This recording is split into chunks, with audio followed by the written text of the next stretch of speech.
You're always thinking Say what, of Alexa? ways to do. Stop. Because we're back, people. We're back. And tonight, we're going to address 2 Timothy chapter 2, which contains a little verse that will be used in an attempt to refute full preterism.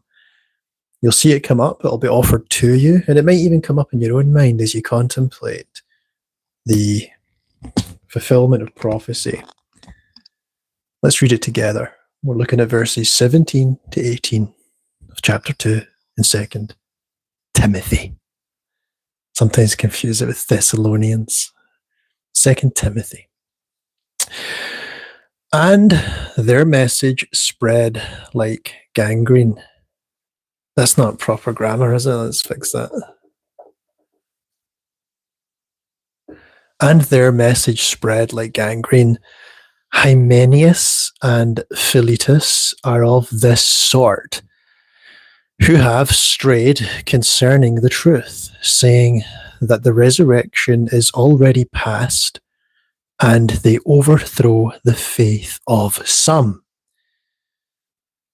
So there's quite a strong chastisement there, and it's being used in the context of two individuals who have said that the resurrection has already come. Now, what you'll notice is that there's someone else who says the resurrection has already come. Right? So let's just correct this here and put in Willie T. Right? And that's what the futurists are going to do. Except it won't be Willie T. It'll be your name up there with Hymenaeus and Philetus. And we have to wonder, is there any credibility to this rebuke? Does this rebuke apply to us? Should it give us pause? And the answer to that is, it should give us pause, right? We want to scrutinize things in a way that's fair. We're not trying to advocate and proclamate a ideology. We just want to participate in a worldview that enshrines truth. So, with that in mind, as the modus operandi, let's break it down. So, the first thing to note is that context matters.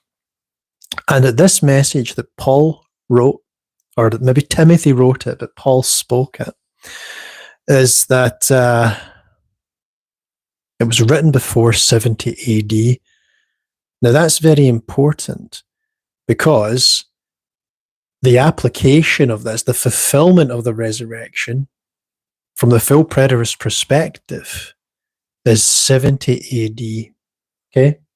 So that this message is spoken before 70 AD is completely consistent with full preterist beliefs because the way I see it, the resurrection wasn't fulfilled until years after this was written. But of course, it speaks to something then, doesn't it? It highlights that perhaps the nature of the resurrection, what it actually is a topic worthy of discussion. And that's where we come to over here, our second bullet point, the nature of it.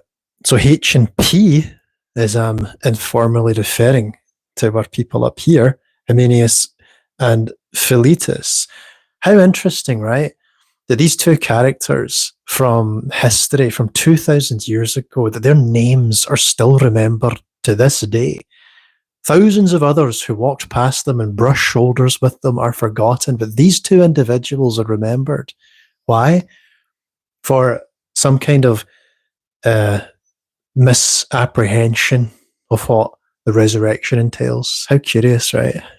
That they should have this life after death, this intellectual sort of liveliness to them all these years later for a mistake. Is that just me that finds that impressive? I'm sorry. Okay, so nature of it. So H&P distorted They denied the Spirit or the covenant application. That's what I'm saying. That they have denied the spiritual potency of what the resurrection entails. There's nothing in here to inform us what exactly these two people believed. We don't know what they believed.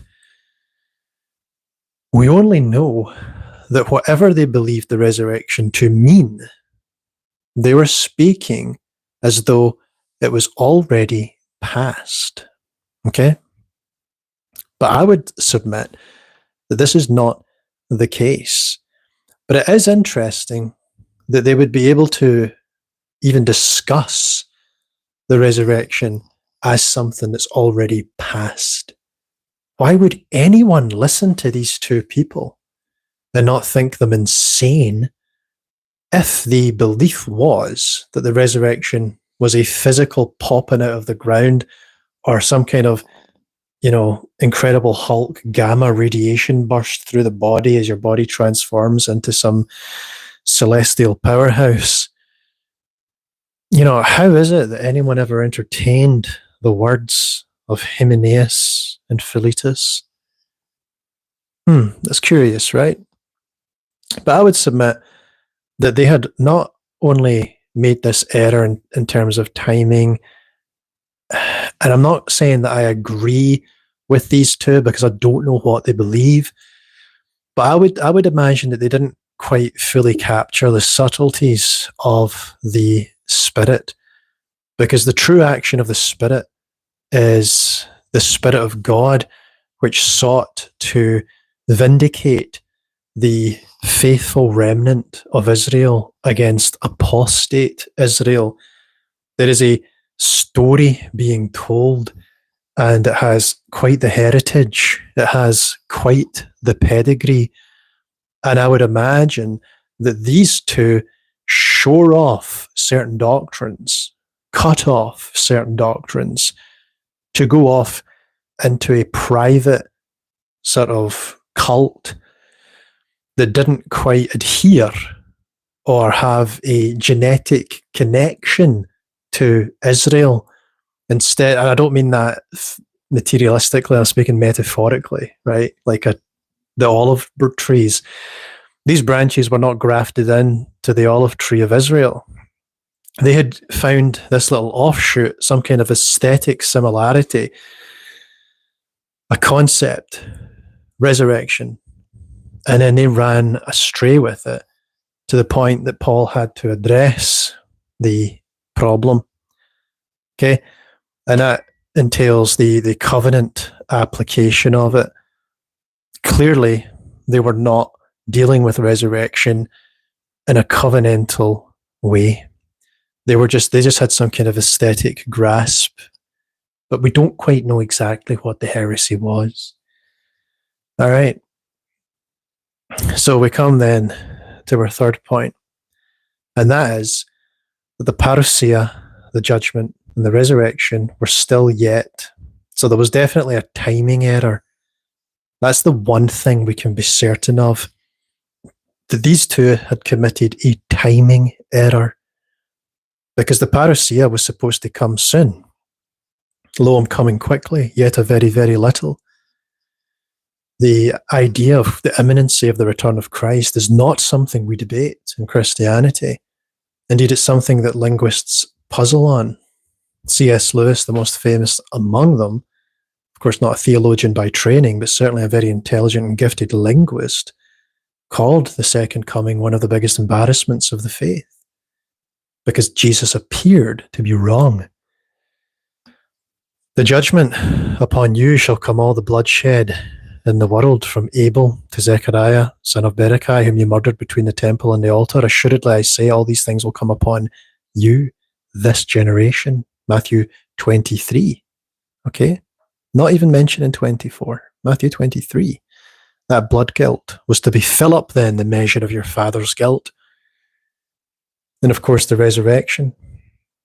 The hour is coming, and now is, when those who lie in the dirt of the earth shall rise. Indeed, we have the snapshot description, but we also have Christ talking in the first century during his ministry of people passing from death to life. Isn't that very curious? They have already passed from death to life. Though they die, yet they shall live. The indication, the hint, the suggestion on the cross with the repentant thief being told by Christ, you will join me in paradise this day. That's very curious. Is there something there? So there's definitely a timing error, but there's also these errors here where we can see these played out in the first century. These had a first century application. I am the resurrection and the life. Well, if the resurrection and the life's walking around in the first century, we know that as a first century fulfillment.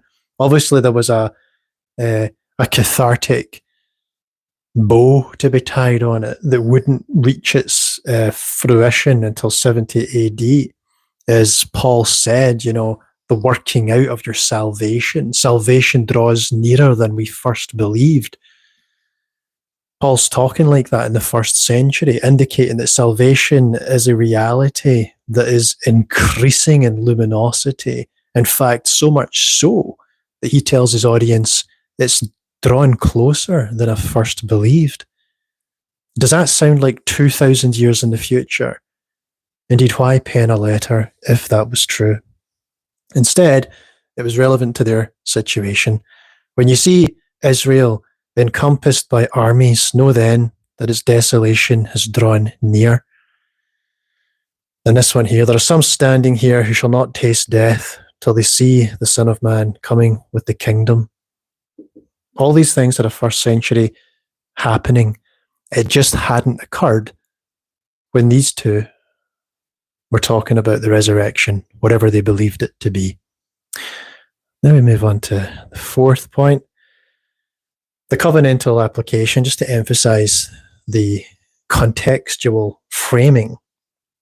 So there was a corporate raising to the new covenant, into this fulfilled covenant. Israel had often been talked about as a harlot, but also as dead. Let the dead bury the dead, Christ said. Powerful words when you think about them. What does it mean for the dead to bury the dead? Well, it's a bit like the blind leading the blind. There was a part of Israel which was somewhat gangrenous, and it ate up the goodwill, the sight, the capacity to hear the truth of the Spirit, which wanted people to orientate themselves in terms of love and forgiveness and these good qualities of the Spirit, mercy, humility. But there was a narcissistic weevil that got into the roots of the old covenant, and the good shepherd had come along. I'm mixing metaphors here, right? The shepherd of the olive orchard. Yeah, they need shepherds too, right? But the gardener came in and had to do a little bit of finesse, So, yeah, there's a corporate understanding too. And then finally, and not perhaps, but certainly most importantly, it overthrew faith. So that is not something you could charge the full preterist with. There is nothing that I have ever said on this channel, the intention of which was to overthrow faith. Neither has there been an utterance that could inadvertently reorientate someone away from God.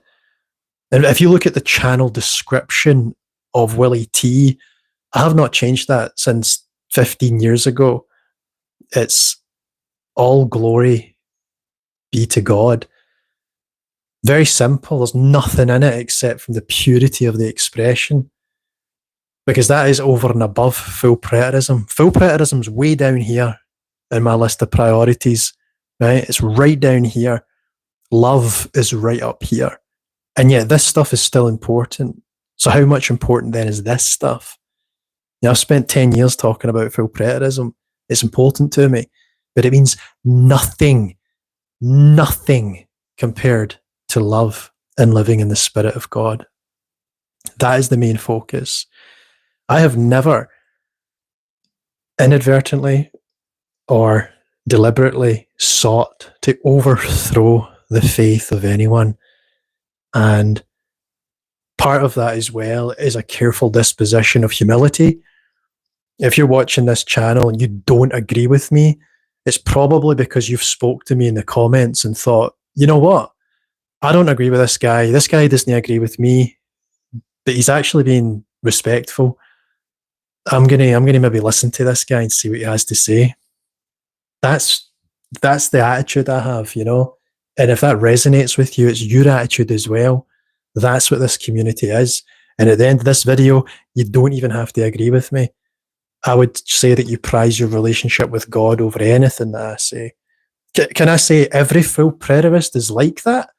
No, I don't know that. Because that's not a full preterist position, right? What I've just described to you, that disposition that I've just described to you, is something else. It's not called full preterism. Full preterism's a board with some words on it. It's a book, right? It's an intellectual exercise to some degree. But the real important stuff transcends all of that. 1 Corinthians 13, 8 to 15. Did I get it right? You know, it makes sense, right? Love is most important. Where there is whiteboards of full preterism, they shall be erased, right? But faith, hope, and love, and the most important of these is love. Come on, guys. Come on. We know the score. So I would say that full preterism seeks to clarify, it seeks to enrich, and it seeks to affirm faith. That's what I'm all about here. That's what I'm trying to achieve. Am I always going to achieve that goal? No, but it's my orientation. So what can we say about these people here? Hymenaeus and Philetus. I've not researched these two people particularly well. I don't know exactly where they're from. I don't know their cultural heritage, Hellenistic to some degree. I can't tell you if Philetus is a female name or a male name. It sounds female to my ear, Philetus. But it also could be a masculine name, just Philip, in a sort of Greco-Roman style. Is Philip a Greco-Roman name? Lover of horses. That's what Philip means, right? But I couldn't tell you the origin or the etymology. And you've got Hymenaeus over here. I wouldn't want that name because you got the whole Hymen thing out. Yeah, I don't know. I don't know who these people are, but certainly they seem to be trying to have some kind of narcissistic hold over the faith. And something we get from psychology is the understanding that religious authority attracts narcissists. It attracts like psychopaths, basically. Selfish people. So, hey, you know, hopefully that's not me. But I think that's how you can tell, or you can guard your heart against that, is to have the humility to know that you're not above vice. And that gives you a certain level of objectivity that preserves you better than someone who would say, I am so above all this stuff, right? So, yeah, let's end on me being a psychopath, I guess. That's not the message. The big takeaway is that I do not believe I am in this company. I'm going to take my name away from there. I believe that these two people had their own personal agenda, that they were not impressing Paul one bit.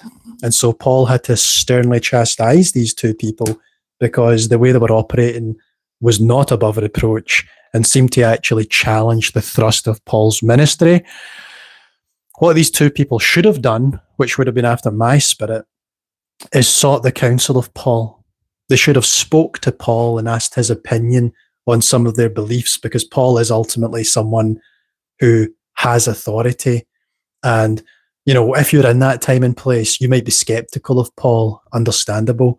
But if you're going to try to piggyback off of the tradition, or you're going to try and advance something that some other guy seems to have a better handle on, then it makes sense to consult him as a sort of primary resource rather than to catch little sound bites and then deliver something that's way off kilter.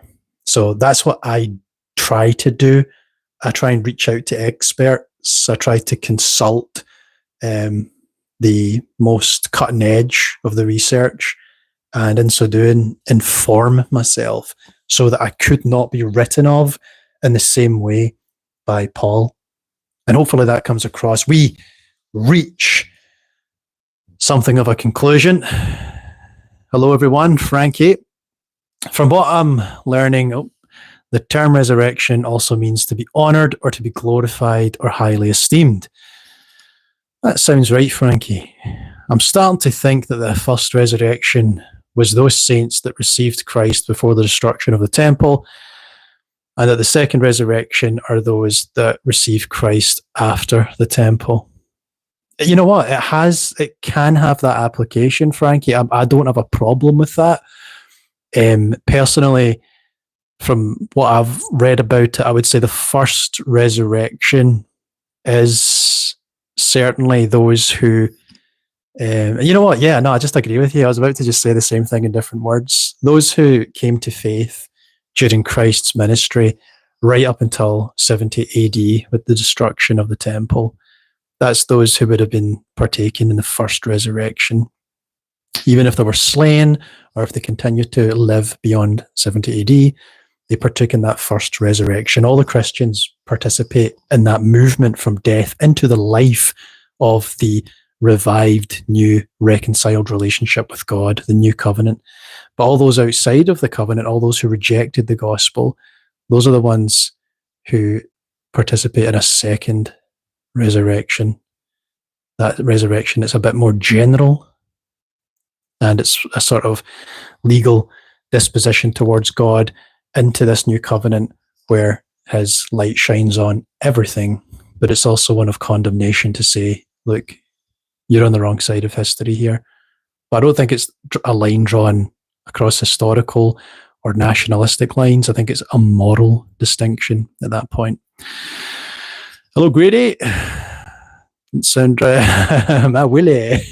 Yeah, some nicknames just don't lend themselves to some expressions. I need to work on my nickname. I need to spell it differently. Understanding full preterism is important only in it shows the freedom and liberty we enjoy through Yeshua's finished work to subjectively and directly enter Yahweh's presence. Amen. Some of the questions against full preterism are, why would there be wars and false teachings if we were in the new heaven and earth already? Can you help me understand this? Certainly. Why would there be wars and false teachings? Good. I'll do that one maybe just now. Shake Stars from the Sky. Hello. Simon says, sounds parallel to 1 Corinthians 15:12. For those not believing Jesus arose, new resurrection has passed by, and Jesus was not risen, so faith was in vain, as some thought. Jesus was the first fruit. There we go. We got it. So, guys, we have absolutely smashed this, right? I don't think it's fair for people to use this verse to critique full preterism. I think it's a calculated and potentially mean-spirited thing to do, because I don't see the merit in it. I think it's just rudeness, really, to say that, we don't approach this honestly, to say that we're trying to overthrow the faith in the manner that those two individuals were trying to. Yeah, I don't think that's fair. So, I think I'll make a video on the wars and rumors of wars tomorrow, because I'm feeling myself lull in my energy levels. But I'll do that. I'll hit that one tomorrow. I'll get working on it so we give it a good proper answer, because that's actually quite one that deserves a bit of serious attention. So we'll give it its own title. I think that sounds like a good shout, though. I appreciate the recommendation. All right, guys. Well, thank you for joining me today, and have a wonderful evening. There we go. And I'll try and jump on tomorrow night. All the best.